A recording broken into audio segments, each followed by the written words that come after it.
થોડી ધજા પાછળ જવા તો બધાને લાભ મળે.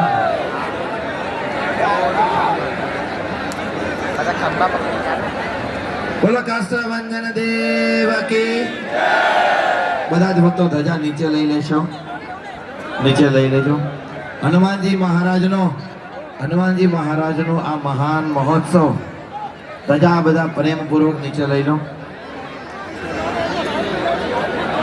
ગઈકાલે કળશ યાત્રાના દર્શન કેટલા ભક્તોએ કર્યા હતા ભાઈ? કેટલાક ભક્તોએ નથી કર્યા એટલે તમે સોશિયલ મીડિયામાં દાદાને ફોલો નથી કરતા.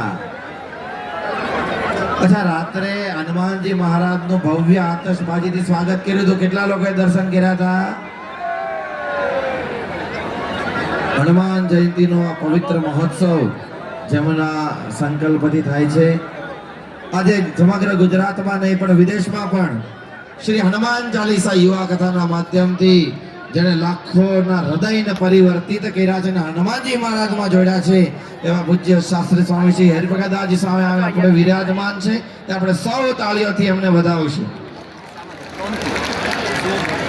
ગઈકાલે રાત્રે કિંગ ઓફ સારંગપુર ખાતે જ્યારે ઉત્સવ હતો ત્યારે એમના આશીર્વચન ભવ્ય લીધા હતા.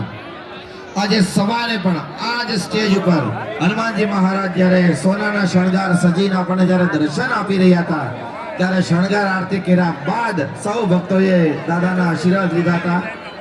અને અત્યારે હનુમાનજી મહારાજના આ મહાન મહોત્સવના સમાપન સમયે જ્યારે આપણે સૌ નાચવા માટે થનગની રહ્યા છીએ, દાદાને રાજી કરવા માટે થનગની રહ્યા છીએ, તન અને મન અને કાયાને તોડીને જ્યારે નાચવાનું છે ત્યારે સૌ પ્રથમ આપણે પૂજ્ય સ્વામીજીના આશીર્વચન લઈ અને ત્યારબાદ આપણે ધબી બોલાવવાની છે. બરાબર છે ભાઈ? બોલો કાષ્ટભંજન દેવ કી.